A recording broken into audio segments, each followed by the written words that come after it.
Comunidad de Radio Semilla. Este es el podcast de la Red de Guardianes de Semillas, donde hablamos sobre regeneración ecológica y social. Soy Daniela Borja Caicín y hoy compartimos la entrevista con Camila Reyes Ascuénaga. Para quienes no han estado al tanto de qué es la comunicación no violenta, este episodio nos va a dar ciertas claves de cómo conectar con las necesidades básicas de cada uno de nosotros, cómo mejorar las relaciones que tenemos con nuestro entorno y también cómo integrar los conflictos como una oportunidad. Además de conmovernos con la historia personal de Camila y cómo llegó a implementar esta estrategia para poder ayudar a los pueblos y comunidades afectados por la guerra en su Colombia natal. Antes de pasar a la entrevista, les quiero contar que estamos muy contentos porque tenemos nuevos beneficios para los miembros de Radio Semilla. Los Guardianes de Yacunina lanzaron su libro Ecosistemas Filtrantes, una guía práctica para filtrar las aguas residuales de manera ecológica, con sistemas asequibles y fáciles de aplicar. Los miembros de Radio Semilla tienen el 10% de descuento en el libro físico. Por otro lado, la organización Resuena Colombia, de quienes vamos a hablar en este episodio, nos da el 10% de descuento en todos sus productos y un 20% de descuento para el curso que empieza este 5 de junio. Entonces, si aún no has activado tu membresía, por favor, considéralo en radiosemilla.com/apóyanos. Vas a encontrar un sinnúmero de beneficios y seguro recuperas de largo la inversión. Al mismo tiempo, nos ayudas a sostener y a seguir haciendo este podcast. Sin más preámbulos, les dejo con Camila Reyes. Camila, qué gusto tenerte en Radio Semilla. ¿Cómo llegas hoy? Muy contenta y agradecida de tener esta oportunidad de compartir con ustedes aquí en Radio Semilla. Gracias a ti. Fue una entrevista que nos costó conciliar un horario, pero estamos como muy agradecidos también de que esté ocurriendo. ¿Nos puedes contar un poco de dónde vienes, dónde naciste, cómo fue tu infancia? Claro. Bueno, yo nací en Cali, Colombia, solo que ese es más como un dato anecdótico porque mi familia es de Bogotá y a los 8 meses me fui de Cali, entonces crecí en Bogotá. Lo único que pasó en Cali fue nacer y esos 8 meses tuve una infancia, no sé, sabes que no pienso casi en eso. Lo siento tan lejano. Ahora tengo 41 años, entonces ya lo siento lejano. ¿Qué puedo decir? Pues me protegieron, recibí amor. Creciste en Bogotá. Era tu Sí, entorno. sí. Crecí en Bogotá, toda mi vida he vivido en Bogotá. Digamos que podría decir de mi infancia que sí estuvo marcada como por la tristeza que llegaban desde diferentes rincones del país, de la violencia. ¿Cómo te llegaba? Las noticias en el año 85, cuando yo ya tenía 3 años, que fue la toma del Palacio de Justicia y murieron y desaparecieron muchas personas. En el 89 mataron a 3 candidatos presidenciales y empezó lo que fue, no ahí, sino antes, el exterminio de un partido político que se llamó la Unión Patriótica. También era la época en la que estaban pasando como toda la presión desde Pablo Escobar, las bombas. Entonces, pues había cosas que pasaban en la ciudad y también había cosas que llegaban por las noticias y también lo que mi papá me contaba. Digamos que el contexto colombiano nunca me ha sido indiferente y es difícil que alguien en Colombia haya crecido como sin enterarse, sin que la violencia así sea porque se enteran, así no sea como vivida directamente, sea parte como de su experiencia vital. Pero aparte de eso, pues no, pienso que nací más en una posición de privilegio, en el sentido de a ninguno de los miembros de mi familia los han asesinado ni secuestrado, digamos, no hemos sido víctimas directas de la violencia. Pude estudiar, ir a la universidad, eso es un privilegio en Colombia, donde los derechos básicos son un privilegio más que algo a lo que tenemos acceso por estar vivos. Papás, una mamá y un papá pues presentes, cada uno a su estilo, pero presentes, asumieron su paternidad y han estado en mi vida siempre. Me siento agradecida por eso. Tengo una hermana. Creo que eso es lo que rescataría de esa época. ¿Y me quieres contar dónde estudiaste? ¿Cómo fue tu carrera universitaria? ¿Qué estudiaste? Yo estudié 2 carreras, estudié Derecho y Ciencia Política. En esa época, digamos que esa es una época de mi vida en la que yo no siento que estaba conectada con mi ser como me siento ahora. Entonces, un poco en esa época tomé decisiones con base en el menú que me ofrecieron, ¿no? Me dijeron, bueno, esto es lo que está en el menú y pues las 2 carreras las elegí pensando en cómo podía apoyar a otras personas, a defender sus derechos, a ser escuchados, escuchadas. Entonces estudié eso, después estudié ciencia política y derecho y después hice una maestría otra vez en ciencia política. Esos fueron 10 años de mi vida estudiando y ya, eso fue lo que estudié. ¿Cómo entra en tu vida la comunicación no violenta? ¿En qué punto de este episodio? Sí, ahí, por ejemplo, me siento más elocuente. Digamos que todo lo que me estás preguntando hacia atrás no tengo tantas palabras y en cambio la comunicación no violenta entra en un momento en el que yo ya me había conectado con mi corazón, con mi espíritu, con mi ser, entonces lo siento mucho más vivo y más auténtico. La comunicación entra porque imagínate que yo siempre me movió la realidad del país. Entonces yo dije en la universidad, yo no quiero trabajar con el sector privado, quiero estar en el sector público y quiero trabajar con las víctimas. En Colombia hay millones de personas que podrían entrar en esa categoría. No es una palabra con la que resueno, pero digamos políticamente lo que significa la palabra. Y empecé a trabajar con víctimas de minas antipersonal indígenas con los diferentes pueblos indígenas que estaban impactadas por la guerra y en todos los territorios donde hay como disputas entre grupos armados, pues hay minas, o pues no sé si en todos, pero en muchos, del repertorio de violencia o de defensa de esos grupos es poner minas. Entonces, una vez estaba en el Putumayo con un pueblo indígena que son los Awá, que llevan como en un proceso de exterminio físico y cultural ya por mucho tiempo. Y ahí me acuerdo que leyeron como una lista de personas huérfanas, mutiladas, desaparecidos, asesinados. Y algún compañero mío del gobierno dijo, bueno, ya pasemos al siguiente punto en la agenda. Y yo dije, uy, no, esto no puede ser un punto en una agenda y sentí como un temor a deshumanizarme. ¿Qué significaba para mí deshumanizarme? Como que esto se volviera parte de mi vida cotidiana, como que esto fuera normal. Y ahí pensé, bueno, yo en realidad no quiero trabajar para atenuar los impactos de la guerra, no le quiero dedicar mi vida a que la guerra sea más suave, que es lo que yo hacía en ese momento, acompañamiento a víctimas, educación para que reduzcan las posibilidades de caer en una mina, desminado, pero yo lo que en realidad quería es que no hubiera guerra. No quiero que sea más suave, lo que quiero es que no haya guerra. Y, y ahí decido renunciar a ese trabajo, porque y ahí es donde yo empiezo a oír es como donde tengo más claro que empiezo a oír mi corazón. Sí pienso que lo oía antes, ¿no? Porque yo tenía claridad de hacia dónde dirigir mi energía, pero creo que ahí lo oí con más fuerza y dije, bueno, yo sé que yo puedo más de lo que estoy haciendo ahorita. Yo creo que yo puedo contribuir desde algo en lo que yo esté en plena resonancia, porque ahí pues yo estaba dentro de una estructura jerárquica, lo que yo hablaba con ellos por un lado lo podía cambiar el ministro o el viceministro en 2 frases, son también cosas muy políticas, entonces el poder estructural que yo tenía en la posición que tenía era mínimo. Sin embargo, lo usaba para construir confianza pero bueno, el hecho es que yo sabía que podía ubicarme en un lugar donde yo pudiera irradiar todo mi ser y no como llegar hasta donde mi contrato me permite. Pues, o mi posición en la estructura, porque Ujú. nunca me quedé en el contrato. Y ahí renuncio y pienso digo, me voy a ir a hacer un viaje. Yo quería mejorar mi inglés porque intuitivamente sentía que eso iba a ser importante en mi camino, aprender mejor inglés para hacer puente.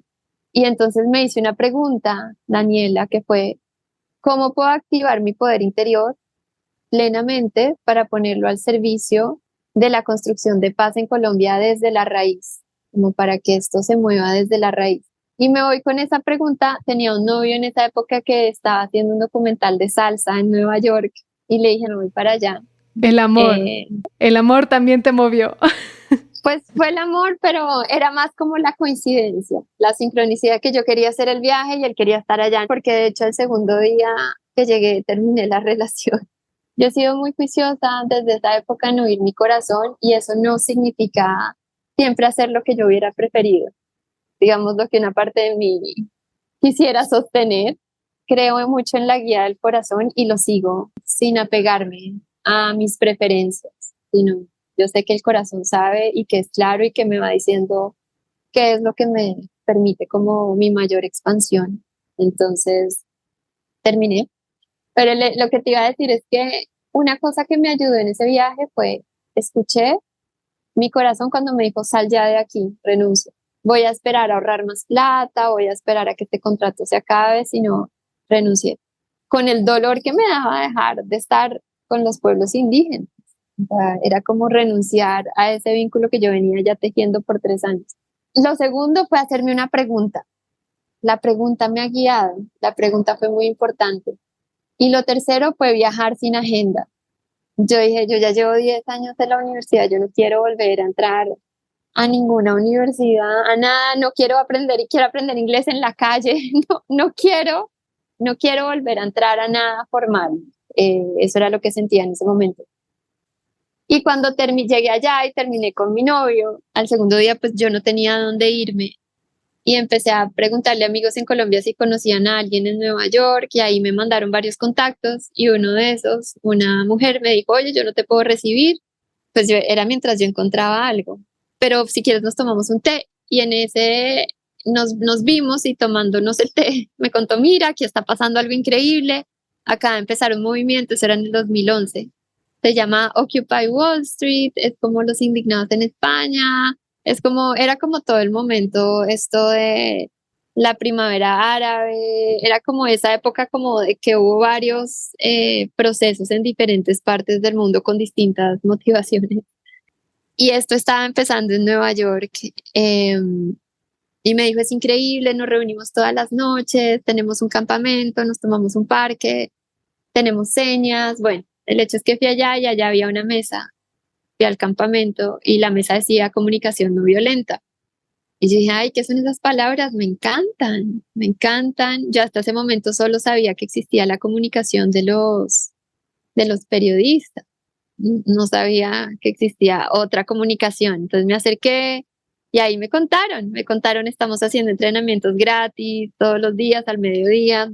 Y fui al otro día y había una mujer alemana diciendo como, bueno, los seres humanos tenemos sentimientos, necesidades. Y yo, ¿cómo? Necesidades. Y se me salieron las lágrimas, porque hasta ese momento, pues, Daniela ya había vivido una vida en la que intentaba ser perfecta. Y ser perfecta para mí era como que nada me afecta, siempre estoy bien, puedo con todo. Si me gritan, digamos, si mi mamá me grita, pues yo la entiendo porque ella también ha tenido una vida difícil, como que todo lo racionalizaba, ¿sí?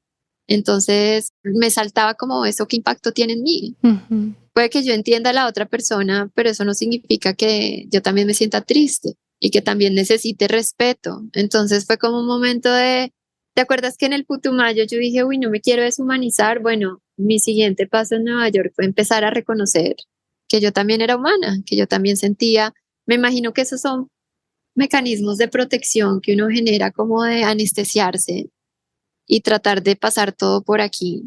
Y cuando yo encuentro esto fue como un camino de regreso a entender muchas cosas, a entender muchas cosas. Como por ejemplo, antes de la comunicación no violenta, yo pensaba que necesitaba un novio. Entonces tenía un novio, otro novio, pero largo, mejor dicho, pero como que no, con la comunicación no violenta entendí, ah, no, esa no es una necesidad, esa es una estrategia para atender una necesidad, mi necesidad de conexión, ¿sí? O de comunicación, o de cercanía, o de intimidad, pero no es que yo necesito el novio, esa es una estrategia. Entonces ahí me empecé a conectar y a decir, uy, yo lo que he buscado todo este tiempo es conexión y eso lo puedo hacer a través de una pareja, solo puedo hacer yendo hacia adentro. Se me empezó a abrir la vida y empecé a como a recuperar poder.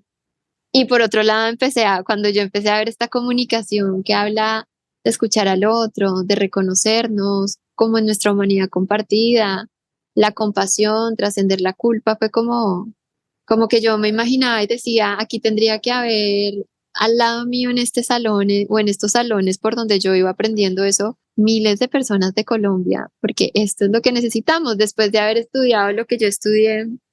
A mí lo que más me impactó siempre fue la parte humana. Cuando trabajaba con víctimas en Bogotá, lo que yo le escuchaba a la gente era que lo que más le dolía era el trato. Decían, nos mandan de una ventanilla a la otra, nadie nos responde, nos tratan como si fuéramos mendigos o no nos ven, somos invisibles.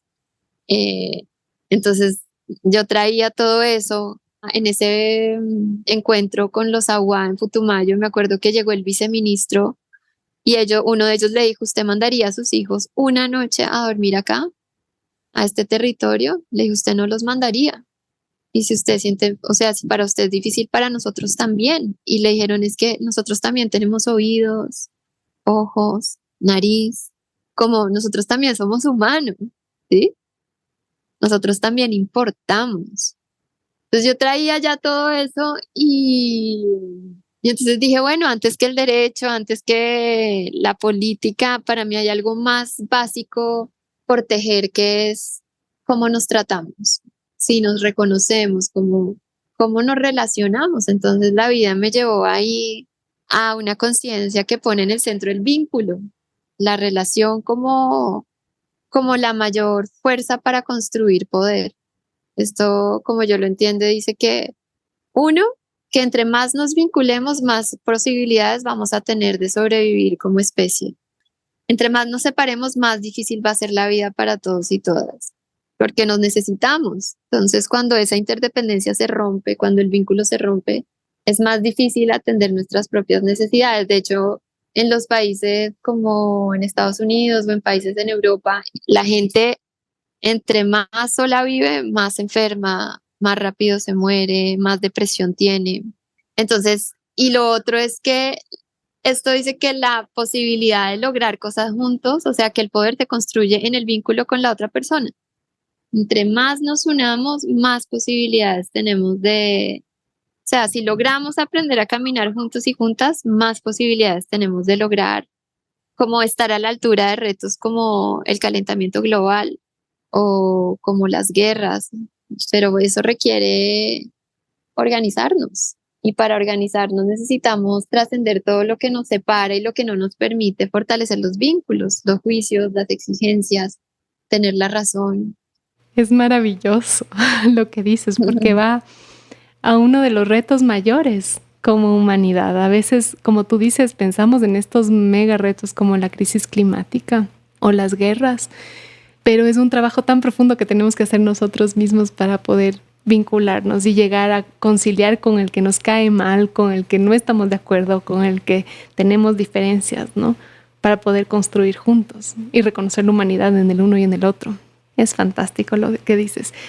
Me encantaría ahora que nos puedas dar una introducción a de dónde sale la comunicación no violenta, de dónde nace, es un movimiento mundial, ¿verdad? ¿Nos puedes contar un poquito? Bueno, la persona que desarrolló la comunicación no violenta se llama Marshall Rosenberg. Para quienes no lo conocen, él es un judío estadounidense. Su libro principal se llama Comunicación no violenta, un lenguaje de vida. Muchas personas conocen por primera vez la comunicación no violenta a través de ese libro. Él inició la comunicación no violenta como a mediados como en la década de los 60 y desde ahí ha venido como cogiendo fuerza poco a poco. Digamos que no es un conocimiento que haya llegado todavía como a insertarse en este sistema, como a entrar a las universidades o a los currículums de los colegios. Todavía sigue siendo algo muy marginal. No hay más de 1.000 entrenadores certificados en todo el mundo. Hay como unos 800. Sigue siendo algo todavía de un grupo muy pequeño, a pesar de que es una conciencia que tiene un potencial inmenso, porque desde mi punto de vista la comunicación no violenta lo que hace es un poco desafiar el status quo como el principal status quo que existe para mí, que es el de la separación. Entonces, ese es el que viene a remover, ¿no? Como, bueno, separados, difícil, Ujú. difícil. Entonces, en América Latina es algo que va llegando poco a poco. Habemos como menos de 20 entrenadores certificados todavía. Algunas personas aprenden la comunicación no violenta y la van como poniendo en práctica independientemente del proceso de certificación. Pero aún así, entre los que estamos certificados y las personas que no, seguimos siendo un grupo muy pequeño. Y ahí vamos poco a poco. La principal estrategia que tiene el CEN, hay una cosa que se llama el Centro de Comunicación No Violenta que está en Estados Unidos, que lo inició Marshall Rosenberg. Ese centro es el que hace las certificaciones, el que certifica y al mismo tiempo es el que realiza una cosa que se llaman como unos entrenamientos intensivos de 10 días en comunicación no violenta. Estos se hacen en diferentes partes del mundo y esa es como la otra estrategia más, como más oficial para tener acceso a la comunicación no violenta. Después tú puedes ir a la página de ese centro y ver quiénes están certificados. De ahí te aparece la información por país. Tú puedes decir, bueno, quiero ver si en Ecuador hay alguien. Es como un punto que centraliza información. Si yo quiero, si no conozco a nadie que haga comunicación no violenta en mi región o en mi zona, allá puedo ir y como tener algo visible de la gente que ha pasado por ese proceso de certificación. Ujú. Sí. ¿Nos quieres explicar un poco sobre cuáles son los principios fundamentales de la comunicación no violenta? ¿De qué se trata? Bueno, pues yo te voy a hablar desde mi nivel de integración de esta conciencia, Ujú. lo que alcanzo a entender y a ver hasta dónde voy. La comunicación no violenta es una conciencia, es una forma, o así la entiendo, ¿no? Es una forma como como de ver la vida, de vivir la vida. Es una forma de establecer una relación con la vida. Y lo que pone en el centro son los vínculos, las relaciones. Entonces, lo que esto va a decir es que la calidad de nuestra vida depende de la calidad de nuestras relaciones. Entonces, todo lo que la comunicación no violenta nos enseña son como herramientas para priorizar algo clave que se llama la conexión. Esto va a decir que sin conexión no hay comunicación. La conexión es como ese canal en el que yo estoy abierta a dar y tú estás abierta a recibir. Si una de las dos personas no está conectada, la comunicación no pasa. Entonces, por ejemplo, piensa como con un celular. Si la señal está bajita, las llamadas no entran o no se oye la voz de la otra persona o se distorsiona, no se entiende. Lo mismo pasa cuando en una relación la conexión está bajita. Hay malentendidos, estamos tratando de evitarnos, hay distancia. Entonces, cada vez que la conexión está bajita, las posibilidades de comunicarse disminuyen. Si tú entras a un salón de clases y nadie te está poniendo atención, pues tú puedes hacer tu clase, pero el mensaje no llegó. Entonces, lo que esto nos va a decir es que es muy importante para que podamos comunicarnos que haya conexión. O sea, que haya apertura de las dos partes. Entonces, la comunicación no violenta nos trae este principio y nos dice, miren, la forma en la que ustedes pueden mantener la conexión con ustedes mismos y con los demás es a través del reconocimiento de las necesidades humanas. Entonces, lo que esto va a decir es, todos los seres humanos, este es otro principio, compartimos las mismas necesidades. Así como tenemos unas características físicas que nos hacen reconocernos como parte de la misma especie, como que uno dice, ese es un humano, uno no dice será un humano o un papagayo o un elefante. No, por más de otro color que nos veamos, de otro tamaño, que tengamos unas partes del cuerpo y otras no, uno sabe, ese es un humano. Lo que esto dice es que hay algo más sutil que nos lleva a reconocernos como humanas y como humanos, que son esas necesidades. Las necesidades no como se usa esa palabra comúnmente, que es como algo de lo que carezco, que me hace falta, sino como lo que me constituye. Entonces, esta comunicación nos da un vocabulario para nombrar esas necesidades, nos da palabras. Esto es comunicación, entonces nos da palabras para nombrar. Entonces, las necesidades es todo lo que está, lo que impulsa la vida. Entonces, la dignidad, la libertad, el respeto, el amor, la igualdad, la libre expresión, el alimento, importar, ser escuchado, el reconocimiento, bueno, todo lo que nos hace humanos son las necesidades humanas y compartimos la misma humanidad, significa que no hay nadie que sea más ni menos. Entonces, ¿cómo logro mantener la conexión con el otro cuando reconozco su necesidad? Entonces, digamos que tú llegas y alzas la voz. Si yo escucho tu grito, probablemente me separo porque el movimiento es como irme del corazón, donde digamos que si el corazón representa lo que siento, entonces yo me voy a sentir molesta y en el paradigma de la dominación en el que crecimos, lo que hacemos es expresar nuestras necesidades insatisfechas diciendo lo que está haciendo mal la otra persona. Entonces, digamos, tú alzas la voz y yo me siento molesta y ahí mismo me voy a decir, gritar está mal, qué persona tan agresiva. Y te juzgo y me separo. Esta comunicación lo que te está diciendo es no pierdas la conexión, porque el costo que tiene a nivel colectivo cada vez que yo me separo es muy alto y el costo que tiene en nuestras vidas, como el cerrarnos al otro. Entonces ahí lo que sería es como en vez de oír el grito, yo oigo tu necesidad. ¿Cuál es tu necesidad? Ser escuchada, respeto. Entonces es como pasar de un filtro, esta comunicación nos invita a pasar de un filtro de un pensamiento moralista que dice que está bien, que está mal, que es correcto o incorrecto, a pasar a un filtro basado en necesidad. ¿Cuáles son mis necesidades satisfechas o insatisfechas? Entonces, en vez de decirte, tú eres una mentirosa, yo digo me siento frustrada porque tengo una necesidad de honestidad. Para expresar mi necesidad no tengo que descalificarte, no tengo que humillarte, ¿sí? O yo puedo decir, es que esa persona es muy prepotente. Sí, significa que estoy sintiendo algo y conecto el corazón con la mente. Entonces en la mente filtro a través de mi sistema de creencias todo lo que no encaja, pues está mal. Entonces te juzgo.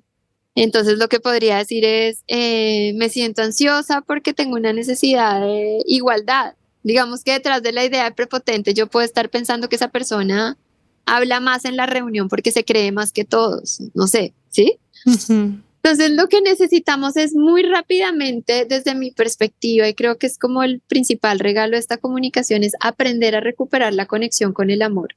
Este es un entrenamiento para mantener la conexión con el amor. ¿Cómo defino el amor aquí? Como todo lo que no es separación, todo lo que no es separación. Entonces, ¿qué necesito aprender para no irme acá al juicio que me separa, que me disocia, sino para bajar acá? ¿Cuál es la necesidad? O sea, ¿qué es lo que quiero cuidar? Cada vez que digo la necesidad, cuido de la vida. Yo lo que quiero es respeto, no decirte que tú eres un maltratador. Yo lo que quiero es apoyo, no decir que tú eres un egoísta. Yo lo que quiero, sí, entonces es como una comunicación que pone en el centro el cuidado de la vida. ¿Y cómo hago para cuidar la vida que está en mí y la que está en ti? Entonces es como desde la conexión, desarrollando curiosidad por nuestras necesidades mutuas, encontramos algo que funcione para las dos. En vez de cómo hago para que tú pienses como yo pienso o para que tú hagas lo que yo digo, es otra lógica. No es una lógica donde yo trato de atender mis necesidades a expensas de las tuyas, sino es cómo encontramos algo que funcione para ti, para mí y para nosotros, nosotras. Entonces, otro principio que trae esta comunicación es el nosotros, nosotras. Tras tanto tiempo ya de vivir en un sistema capitalista en el que la mayoría de estrategias están orientadas como al yo, se nos olvidó el nosotros, nosotras. ¿Y cuál es el impacto? Pues un planeta que se calienta, o sea, un planeta como no lo hemos cuidado, como hemos priorizado un bienestar fragmentado en el que yo cuido de mí, de mi familia, de mi partido político, de mi religión. Entonces se nos olvidó lo común, y es urgente recuperar la conciencia de que mi bienestar y el bienestar colectivo están intrínsecamente unidos. Pues más evidente no puede ser en este momento, con lo que estamos hablando de la escasez de agua, agua contaminada, bosques que ya no existen. Es como un llamado a ampliar de escala y a cambiar el plazo, como estamos tomando de decisiones que solo miran el corto plazo. Entonces tengo sed, tengo una necesidad de hidratación, que es una necesidad muy humana, y mi estrategia es comprarme una botella con agua y me la tomo, atiendo mi necesidad, sí, pero pensé en el nosotras, nosotros no, porque estoy comprando plástico, porque estoy apoyando la privatización del agua. Bueno, me refiero a los lugares donde se puede tomar el agua de la llave. Entonces, como desde lo más chiquito yo puedo encontrar una estrategia que cuide de mí y de todo. ¿Cuál podría ser? Entonces, tener mi termo. Atiendo mi necesidad de hidratación y cuido del nosotros, nosotras. Entonces, esta es como una conciencia que te está llevando a tomar decisiones conectada contigo y buscando conexión con los demás, siempre pensando en qué es lo que más cuida, qué es lo que más necesidades incluya, no cómo hago que los demás hagan lo que yo quiero. Eso es, no sé, es otra lógica. Creo que es todo un trabajo personal para poder superar esos patrones ya adquiridos, ¿no? ¿Cómo sientes tú que fue el proceso? ¿Qué puede facilitar que más personas iniciemos el proceso de estar más atentos a esas necesidades y a la conexión? Pues algo que creo que facilita es que algo que todas y todos tenemos en común es que tenemos relación. Somos seres relacionales. Surgimos de una relación. La vida surge de una relación. La vida surge de una relación. Y yo no conozco a la primera persona, Daniela, que diga, ay, me encanta tener las peores relaciones. Me encanta que mi esposo me humille. Amo que mi hijo no me hable. Me encanta que mi mamá me insulte. No conozco a nadie que disfrute de tener relaciones que se viven desde ese lugar de desconexión. De hecho, alguna vez leí que la principal fuente de sufrimiento del planeta no era ni el hambre, ni las guerras, sino las relaciones. Entonces, incluso si estás solo, apartada allá en la punta de una montaña, todavía tienes una relación contigo. Y con todo lo que te rodea que está vivo. Entonces, creo que el que sea algo tan consustancial al estar vivo y viva, ya es un motivador para decir, bueno, ¿qué puedo hacer para elevar la calidad de mis relaciones? Porque si elevo la calidad de mis relaciones, mi vida también cambia. Y a veces queremos como cambiar el mundo y lograr cosas muy, muy grandes. Personas que le dedican su vida a trabajar por la paz, por la justicia ambiental, pero ante la pregunta de cómo estás tú y tus relaciones, cómo están no tengo tiempo para mis relaciones.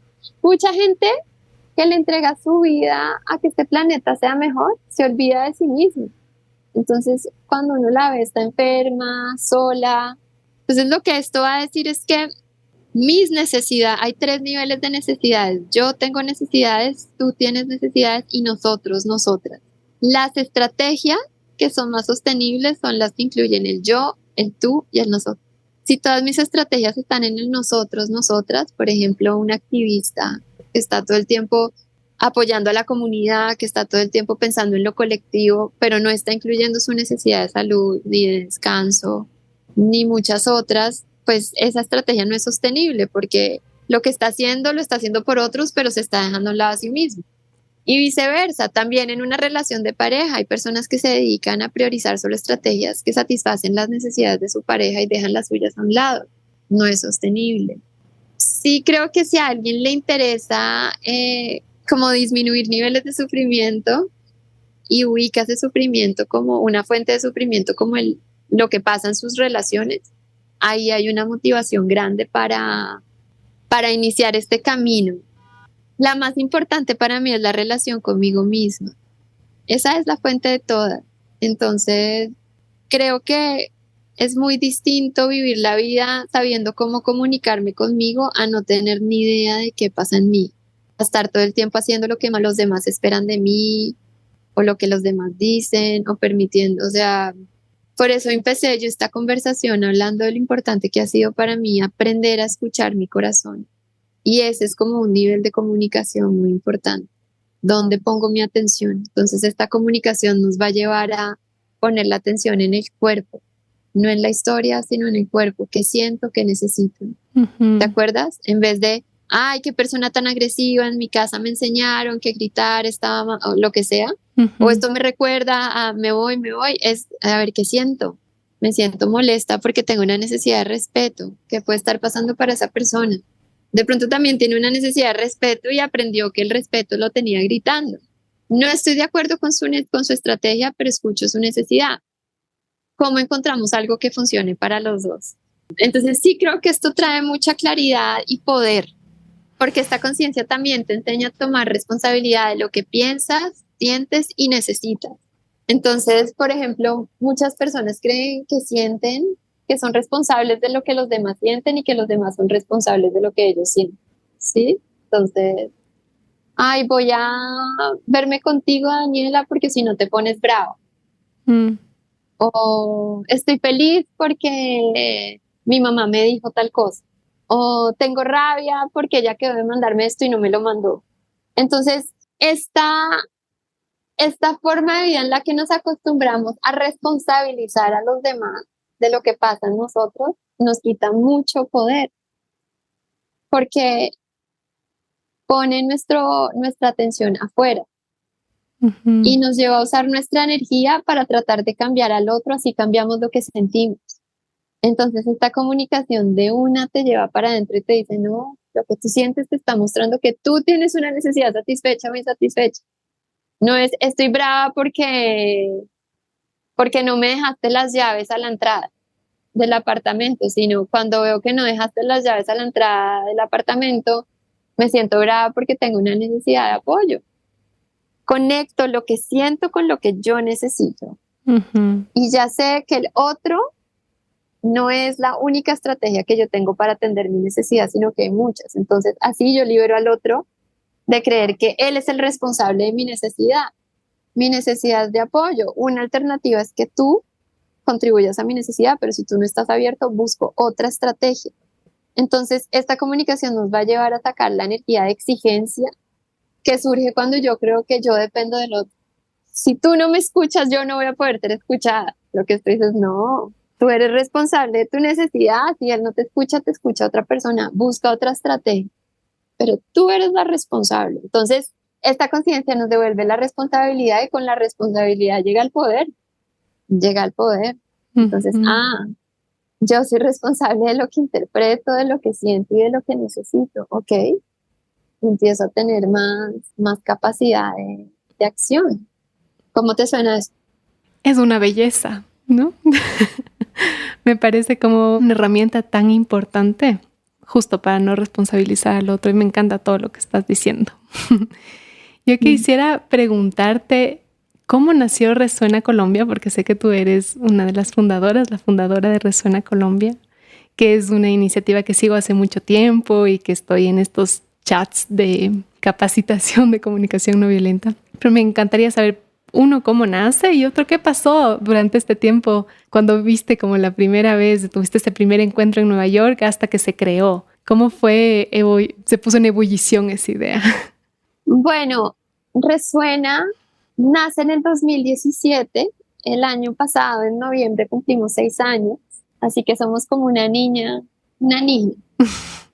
Ya no siento que somos un bebé, ya tenemos 6 años, este año cumplimos 7, y Resuena, yo no puedo hablar de Resuena sin hablar de Colombia.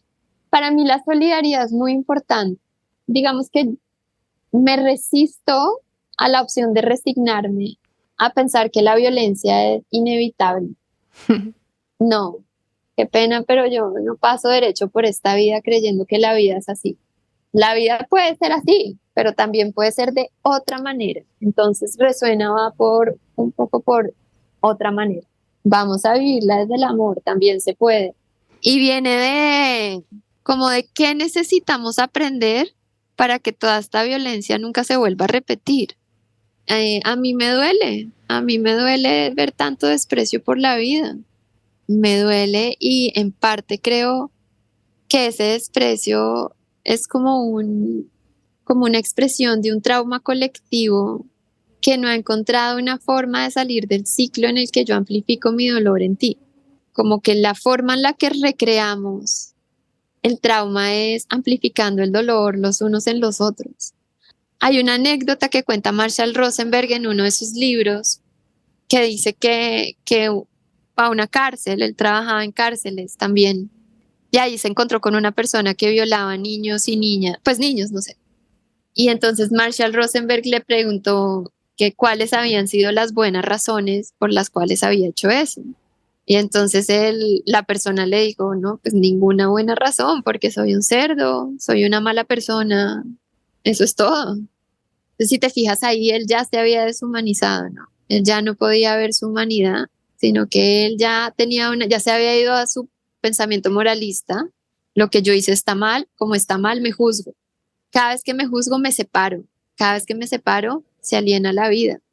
Siguieron trabajando y después de unos meses descubrieron que cuando él había sido un niño, también alguien había hecho eso con él y que el único momento en el que él sentía empatía por su dolor era cuando veía los ojos de otros niños pasando por la misma situación. Entonces, si él hubiera sabido, si él hubiera conocido esto y hubiera sabido que su necesidad de empatía no dependía de esa estrategia, o sea, de reproducir lo mismo, sino que había otras maneras, porque esto dice que ninguna necesidad depende de una sola estrategia. Pero como él pensaba que su necesidad dependía de, como que no iba a encontrar empatía de otra manera, entonces mira todo el dolor que se siguió amplificando. Ujú.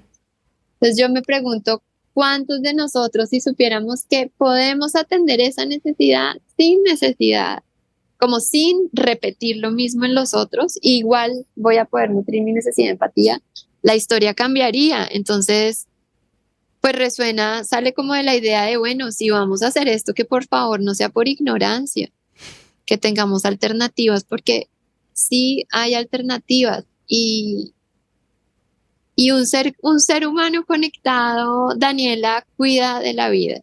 De la separación sale más separación. Por eso esto nos dice, mira, tú puedes estar tratando de hacer lo mejor por el mundo, decir cuidemos a la naturaleza, pero si lo estás haciendo diciendo que los que no cuidan la naturaleza son unos asesinos, son unos ecocidas, son unos, pues estás reforzando el mismo campo de separación. Puede que cambie el contenido de lo que estás diciendo y la intención, pero lo estás haciendo desde la separación. La separación trae separación. Entonces esto es, retiremos nuestra cooperación de todo lo que me separa, empezando por mí, los juicios hacia mí misma. Entonces es, ¿cómo le quitamos esa energía a lo que nos separa y me mantengo ahí, conectada con el amor, y esa es la guía? Entonces, bueno, surge del querer contribuir a la paz de Colombia desde la raíz. Y como es desde la raíz, pues desde cada uno. Nosotras nos dedicamos a hablarle a la gente de la paz que depende de ella misma. Que cada uno en Colombia en este momento se está hablando de la paz total. Es una política del gobierno de Petro. Y a mí ese término me interpela muchísimo porque yo digo, bueno, si va a haber paz total, pues eso me incluye a mí, ¿cierto? Porque si es total, pues me incluye. Ujú. Entonces, sí, frente a este anhelo de una paz total, ¿cuál es mi parte para que eso sea posible? Entonces, pues sí, desde Resuena nos hemos enfocado sobre todo en construcción de paz, hemos apoyado a personas que buscan a las personas dadas por desaparecidas, trabajamos en algún momento con la Comisión de la Verdad, ahorita estamos haciendo una red preciosa de líderes sociales en diferentes zonas muy impactadas por la violencia en el país. Ya son más de 124 personas que están llevando comunicación no violenta a sus comunidades. De hecho, vamos a lanzar la campaña la otra semana para que empiecen a conocer la red. Como que estamos ahí en el detrás de cámaras, tratando de que la gente que ya tiene una conciencia de que es posible el cambio sea más efectiva. ¿Cómo es más efectiva? Unida. ¿Y cómo es más efectiva si no está unida en contra de algo, sino alrededor de lo que cuida de la vida? Entonces ahí tratamos como de mostrarle a la gente, no caigas en la trampa. Por ejemplo, por mi sistema de creencias, yo pienso que la homosexualidad está mal y que eso es algo que es un error y que hay que corregir. Entonces yo digo, a mí los homosexuales, por favor, no. Pero digamos que soy otra persona y tengo otro sistema de creencias y digo, no, para mí lo que está mal es la homofobia. Por favor, que no se me acerque nadie homofóbico, que no me gusta esa gente que discrimina a los demás. Diferente contenido, misma estructura, porque el impacto es el mismo. Con ustedes no. ¿sí? Entonces lo que hacemos es como tratar de que la gente pueda ir a la raíz, no cambie simplemente de contenido, sino de estructura. ¿Y qué es lo que cambia la estructura? Dejar atrás la separación. Si es más separación, así vengan palabras de compasión, es separación. Entonces no es cambiar el empaque, sino como la raíz. ¿Y qué pasó entre el Nueva York entre el 2011 y el 2017? Pues vino todo el momento, como toda la era, como época revolucionaria para mí, de aprender a creer en mí, de sentir como de creer en mis sueños, ¿sí? De decir, me gustan más mis sueños que lo que me ofrece este sistema. ¿Y qué significó para mí creer en mis sueños? Confiar, dejarme sostener por la vida. O sea, a mí mis ahorros, ¿sabes cuánto me duraron en Nueva York? 4 meses.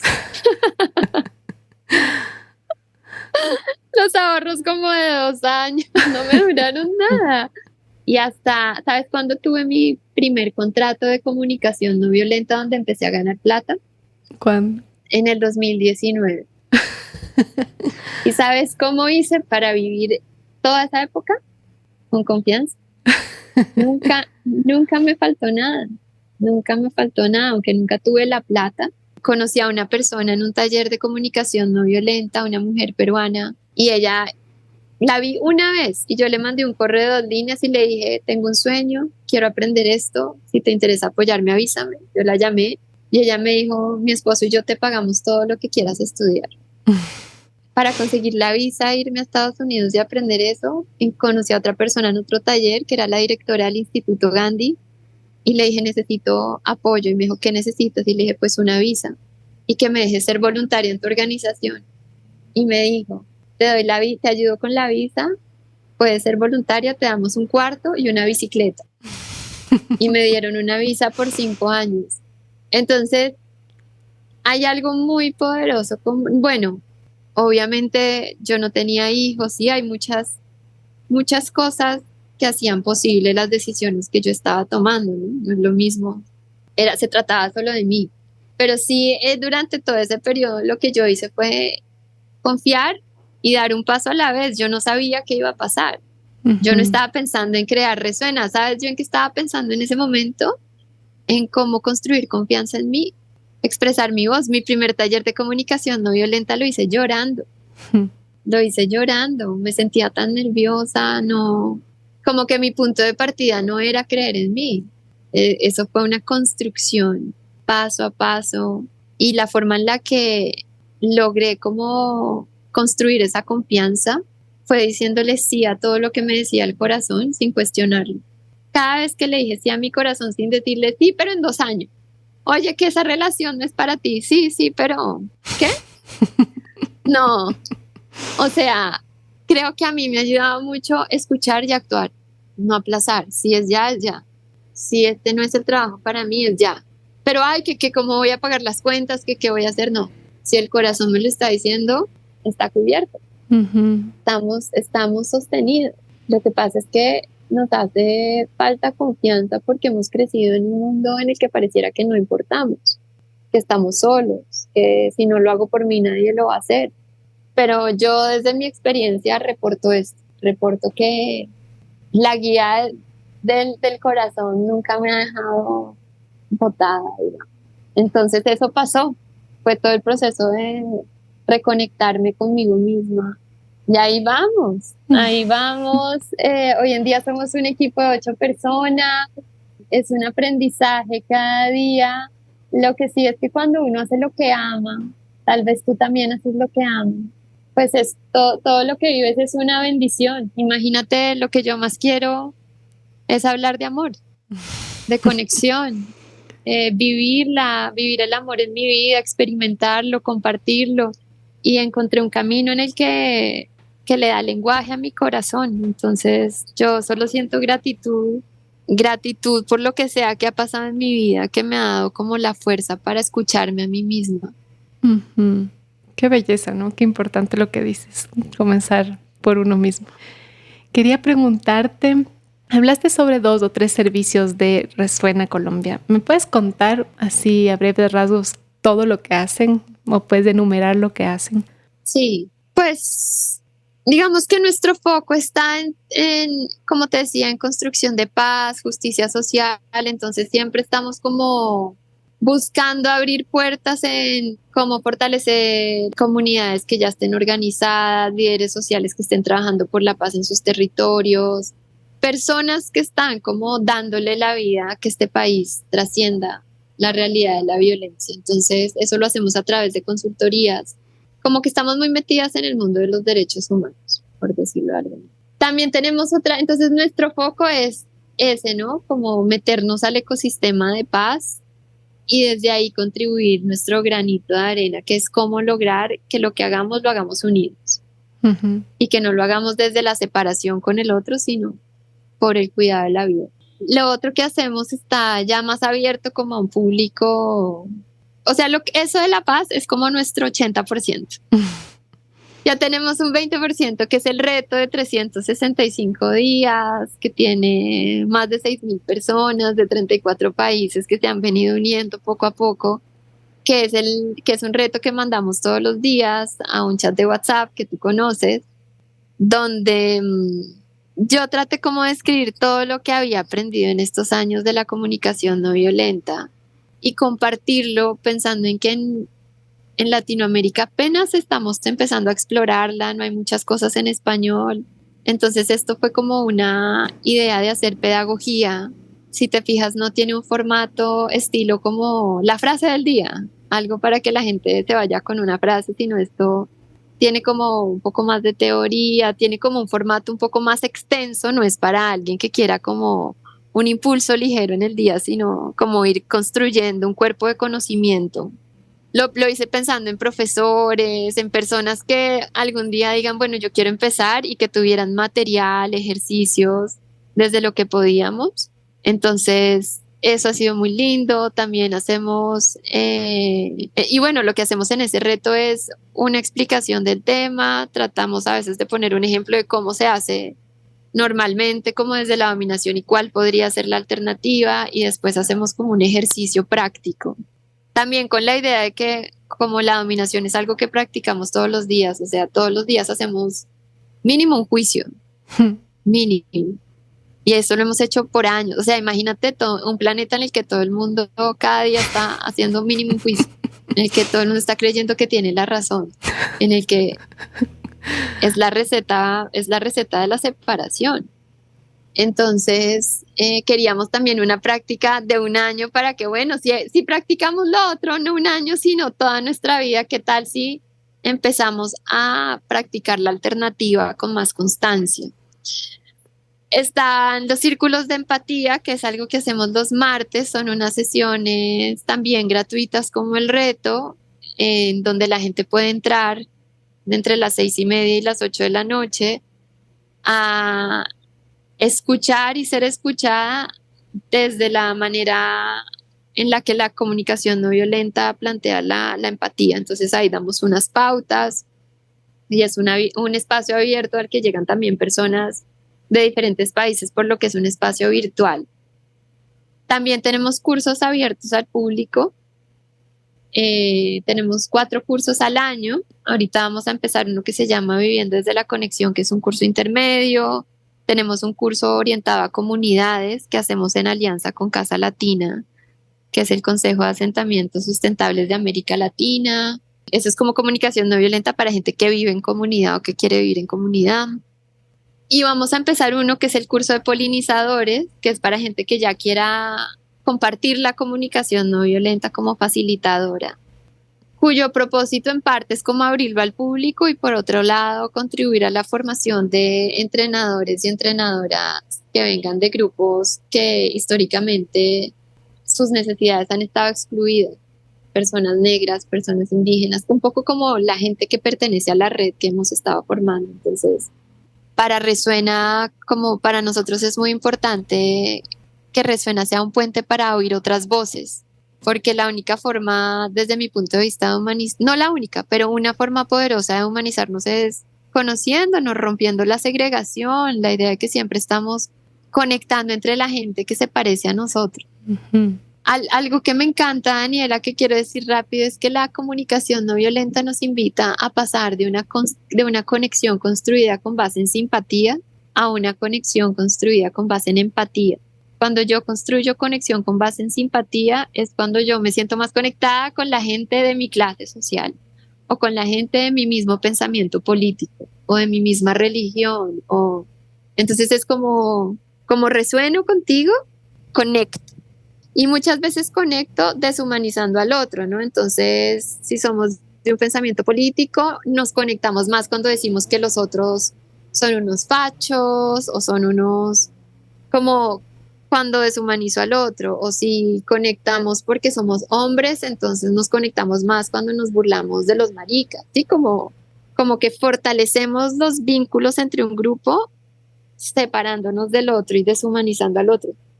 Esta comunicación nos dice, esa conexión es muy frágil. Una conexión basada en identidades es muy frágil. Necesitamos pasar a una conexión basada en empatía, que es reconocernos a partir de lo que nos une a todos, que compartimos una humanidad. Entonces, no me importa cuál sea tu pensamiento político, puedo entender que tú como yo tienes una necesidad de ser escuchada. Tienes una necesidad de libertad, tienes una necesidad de dignidad. Entonces es como conectarnos a partir de, crear conexión a partir de algo que no dependa de cómo me veo, de qué pienso, de un pegante más fuerte que nos permita priorizar lo que nos une. Sí. Tengo algunas 2 o 3 preguntas como para ir cerrando la entrevista que me ha parecido súper nutridora. Me gustaría que nos compartas si tienes como algún ejemplo de cómo la comunicación no violenta ha tenido un impacto positivo en la resolución de conflictos comunitarios, por ejemplo. Sobre todo la comunicación no violenta me parece que más que orientada a resolver conflictos, está orientada a que desarrollemos la capacidad de hacernos cargo de nuestros conflictos y de aprender a vivirlos. Entonces, lo que hace esta digamos, si pensamos en mediación desde el enfoque de la comunicación no violenta, la mediación está orientada a lograr que la gente recupere la conexión, o sea, que yo pueda reconocer tu necesidad y tú la mía, más allá de si estamos de acuerdo con las estrategias, porque lo que esto va a decir es que nuestras necesidades nunca están en conflicto, porque compartimos la misma humanidad. Yo no puedo decir, tengo conflicto con que tú tengas una necesidad de aire o una necesidad de libertad o de dignidad o de descanso. No, porque yo también. El conflicto está al nivel de las estrategias, que es, el conflicto es una crisis de imaginación que surge cuando la estrategia que yo elijo deja por fuera tu necesidad o cuando la estrategia que tú eliges deja por fuera la mía. Cuando yo elijo como estrategia gritar para atender mi necesidad de respeto, pues se puede activar un conflicto porque no estoy incluyendo la tuya. Entonces, yo no tengo conflicto con que tú necesites respeto. El conflicto está con que tu estrategia no está incluyendo mi necesidad. Entonces, es cómo encontramos una estrategia que nos incluya a las dos. Entonces, entonces hay una premisa en la comunicación no violenta que es conexión antes que solución. Por eso te digo que todo acaba a ir a la conexión. Entonces, la habilidad que nos da esta comunicación es cómo si logramos mantener la conexión, o sea, que yo sea capaz de oír tu necesidad y no quedarme solo como en tu estrategia, sino cómo puedo reconocer tu necesidad y darle tanta importancia como a la mía. A partir de esa conexión ya la gente puede encontrar su propia manera de resolver sus conflictos. Entonces, no es una forma como de guiar los conflictos en las que se le pide a la persona que me transfiera a mí el poder como mediadora, sino es una forma en la que yo recibo ese poder que me dan a mí para devolvérselo a la gente. Yo te presto mis habilidades de escucha, de empatía por un rato, para que tú recuperes las tuyas. Entonces es como una mirada del conflicto que lleva a la gente a recuperar la capacidad de vivirlo y tiene que ver mucho con lo que sentimos. Pues, por ejemplo, yo me empiezo a sentir muy frustrada, muy desesperada o tengo mucha rabia. Si yo no tengo la habilidad de la comunicación no violenta, me voy a ir de aquí a aquí. Del corazón a la mente. Voy a pensar que tengo rabia porque tú nunca vas a cambiar, porque tú siempre quieres todo lo mejor para ti, porque eres un egoísta, por sí. Ujú. El juicio, la separación. Si yo tengo habilidades de comunicación no violenta, voy a pasar de esta reactividad a la autoconexión. Entonces, siento rabia, pero es porque yo tengo una necesidad de inclusión. Entonces es cómo amplío mi capacidad de sentir la rabia sin desconectarme. Porque cuando yo creo que es por el otro, entonces yo empiezo a envenenarme tanto y me siento tan impotente que digo, ya me paro de esta mesa y me voy, no soporto más verte. No quiero volver a estar en el mismo espacio contigo nunca. Entonces, no podría como, sé que esto se ha utilizado en Ruanda, sé que se ha utilizado para facilitar cosas entre personas de Israel y Palestina, sé que se ha utilizado en diferentes escenarios de conflicto. Lo que yo te puedo decir es que esto sí nos entrena para vivir el conflicto desde la conexión, no como vivirlo como desde la idea de la dominación, que es que cada vez que hay un conflicto hay algo mal, algo que no debió pasar, sino que nos invita a una perspectiva del conflicto en el que el conflicto es un indicador de que la necesidad de alguien se está quedando por fuera. Entonces nos invita a escuchar necesidades y a ver cómo encontramos estrategias para incluirlas, ¿sí? Y en países como Colombia que queremos entrar a movernos hacia una justicia restaurativa que no esté basada en el castigo, la comunicación no violenta, por ejemplo, separa aprendizaje de castigo. No necesito castigarme para aprender. Puedo aprender de mis necesidades sin tener que disminuirme ni humillarme. Entonces, si hoy le hablé a mi hijo de una manera, no sé, le dije como tú eres un inútil, tú no sirves para nada, no sé, es que nos decimos esas cosas, nos decimos cosas muy duras. Y después irme a darme látigo a mí, decir soy una mala mamá, solo soy una mala persona, ¿cómo soy capaz de hacer eso? Esto lo que te dice es, puedes aprender sin castigarte. Entonces, esta mañana no le hablé a mi hijo con el amor y el cuidado que hubiera querido. Voy a intentarlo de nuevo. Entonces, yo lo que hago es me conecto, veo qué necesidades no logré satisfacer y vuelvo y lo intento, hijito. Me gustaría intentar decirte lo que te dije esta mañana de otra manera, esta vez incluyendo el amor y el cuidado. Sí, entonces esta es una comunicación que nos invita a entrar en un ciclo de aprendizaje continuo y que nos da una mirada del conflicto no como algo negativo, porque muchos de nosotros crecimos pensando que en el conflicto, viviendo el conflicto como algo malo, cada vez que había un conflicto nos regañaban, nos castigaban, había gritos, golpes, pues nuestra asociación es muy negativa. Esta comunicación te ayuda a ver el conflicto desde otro ángulo, que es como la oportunidad de profundizar en tu capacidad de entender más al otro, de incluir su necesidad, de nombrar la tuya. Entonces el conflicto se vuelve algo esencial para poder actualizar nuestras relaciones. ¿Qué estamos haciendo que ya no funciona? Que no está incluyendo necesidades y cómo lo mejoramos. Eso es todo. Acabas de mencionar también estos grandes conflictos entre países y entre regiones. ¿Cómo ves tú que la comunicación no violenta puede resolver a ese nivel? Yo siento que hay una urgencia de que la guerra acabe, de que se tomen decisiones como más pensando en el nosotros. ¿Cómo podemos hacer en colectivo para que eso ocurra? Pues hay una dimensión sistémica en todo esto, que es que la comunicación no violenta lo que nos está mostrando es una forma en la que podemos equilibrar las asimetrías de poder sin usar la dominación. O sea, porque muchas veces cuando tratamos de equilibrar, cambiamos a un gobierno por otro o un grupo por otro, pero otra vez volvemos a la lógica de unos arriba y otros abajo. Esto dice, esa lógica no va más. No es sostenible. O sea, seguir pensando que podemos satisfacer nuestras necesidades a costa del planeta no es sostenible. Seguir pensando que los blancos pueden seguir viviendo a costa de las personas negras, indígenas, no es sostenible. Que los hombres pueden seguir satisfaciendo sus necesidades a costa de las mujeres no es sostenible, ¿sí? Entonces, para mí como un movimiento muy grande es pasar de tener la razón o sea, conexión antes que tener la razón. Yo pienso que lo que está pasando en Gaza es la exacerbación, o sea, es como la expresión máxima de nuestro estado de separación, que hayamos llegado al punto de racionalizar la vida de una manera que ya no nos permite ver a un niño, que ya no nos permite ver a un bebé en una incubadora, que ya nos permite deshumanizar hasta lo más difícil de deshumanizar.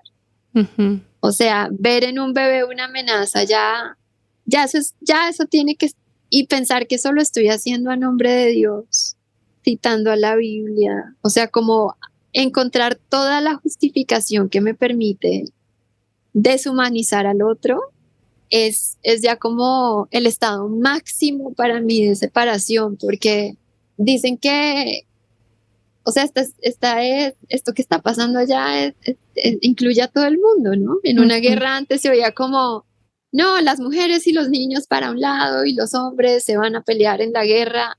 Ujú. Bueno, esto no lo veo como una guerra, sino como un genocidio, pero es como 19.000 niños huérfanos, 5.000 niños sin partes de sus cuerpos, todo lo que implica. Entonces, a lo que voy es, pues si hubiera un enfoque de manejo de conflictos que lleve a la gente a ver las necesidades y no quién tiene la razón, a reconocer la humanidad del otro. Cada vez que no veo la necesidad del otro, lo deshumanizo. Entonces, esta óptica nos permitiría reconocernos independientemente de la identidad de si soy palestino o si soy judío. Es lo que te decía. Ujú. Entonces, esto nos lleva a otra mirada y nos permite también recuperar la sensibilidad. Cuando yo paso todo por la razón y me desconecto de lo que siento, entonces me vuelvo muy peligrosa. Cuando este señor en la cárcel decía, es que yo soy un cerdo, pues esa misma idea de que yo ya soy una mala persona lo puede llevar a seguir haciendo lo mismo, porque ya qué, si soy un Ujú. caso perdido. Entonces no nos interesa que nadie se deshumanice. Ujú. Queremos que todo el mundo pueda ver su humanidad para que pueda actuar en conexión con esa necesidad y no con una idea enemiga de sí mismo o una idea enemiga del otro. Entonces, no sé, yo creo que esta perspectiva, pues, por un lado podría ayudarnos a ver los conflictos desde otro filtro, no desde que es legítimo o ilegítimo, que está bien, que está mal, sino cómo encontramos estrategias que incluyan las necesidades de todos. Ustedes tienen necesidad de seguridad, nosotros también. Ustedes tienen necesidad de alimento, nosotros también. Ustedes tienen necesidad de libertad, nosotros también. Ese reconocimiento es fundamental. Y por otro lado, si no se logra desde ahí equilibrar poder, ¿cómo hacemos para que entre nosotros no estemos divididos? Porque Ujú. es que casi todos los colectivos que yo conozco se rompen desde adentro. Si entre nosotros nos estamos culpando por lo que está pasando, nos estamos juzgando, entonces tampoco vamos a poder equilibrar poder porque fragmentados es más difícil llegar y decir, bueno, o sea, imagínate que, por ejemplo, en Estados Unidos, la gente en las fábricas, la gente en los colegios, la gente en las universidades empezaran a decir, paramos actividades hasta que no pare la ayuda militar a Israel. Ujú. La historia cambiaría, ¿cierto? Ujú. Y es la unión. Es la unión. Tenemos poder. Necesitamos es usarlo y Ujú. organizarnos. Solo que divididos es muy difícil. Muchas personas vemos con tristeza lo que está pasando y la impotencia, y yo me imagino que en Gaza dicen, ¿dónde está el mundo? ¿Cómo es posible que nadie pueda ayudarnos? Ujú. Que nadie pueda pararlo. Es que llevan 6 meses de bombardeos, Y con años 6 días de de cese represión. y años de represión. Entonces, esta impotencia nos habla de una idea de, bueno, ¿qué puedo hacer yo para que esto no siga pasando ante mi conciencia sin que yo pueda hacer nada? Y esto no te lo pone como tienes que ser presidenta, porque ya ves que ni los presidentes pueden pararlo.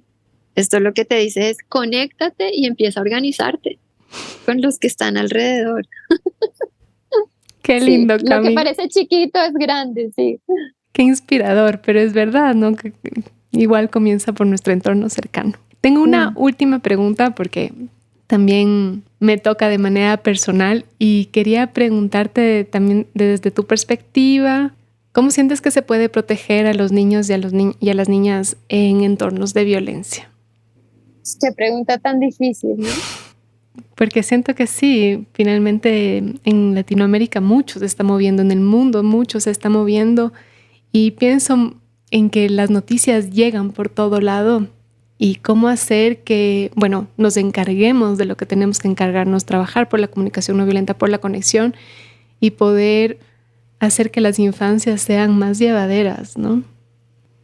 Sí, o sea, parte de la lógica de la dominación es unos arriba y otros abajo, y eso significa que los hombres más importantes que las mujeres, que los blancos más importantes que los negros, que los adultos más importantes que los niños. Mm. Entonces, como adultos tendemos a priorizar nuestras necesidades y a no ver que el niño es otro ser humano completo.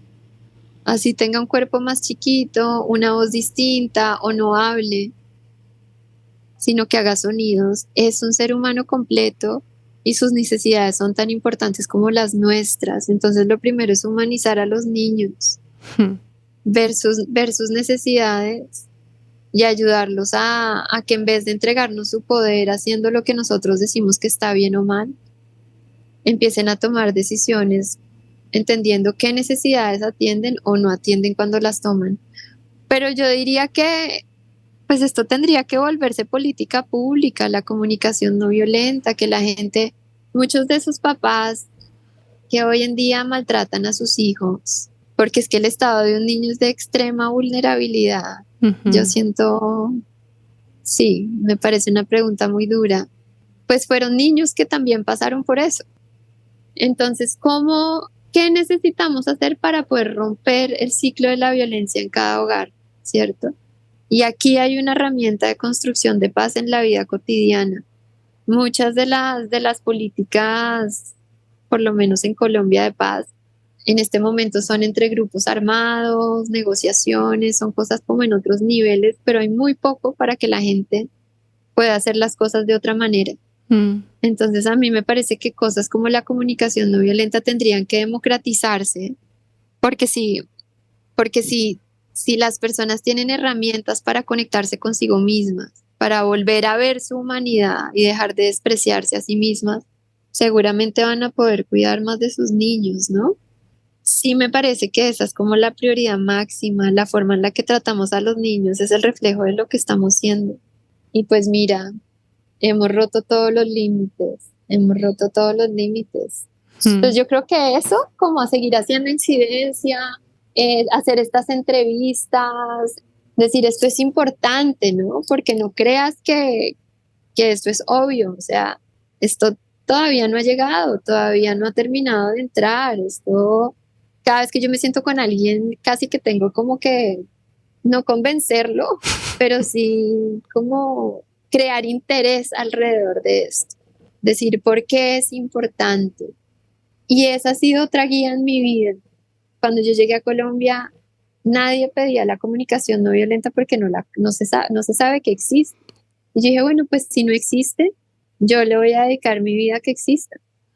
¿Y cómo lo voy a hacer? No voy a buscar ningún trabajo, me voy a enfocar solo en esto porque para mí es importante.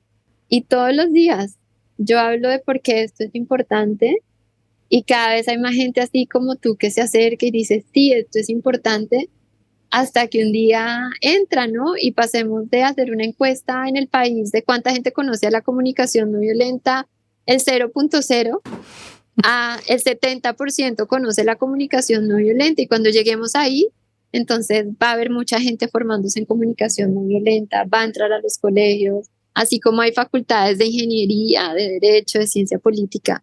Una vez que se reconoce que esto es prioritario, empiezan a circular recursos para que esto se mueva.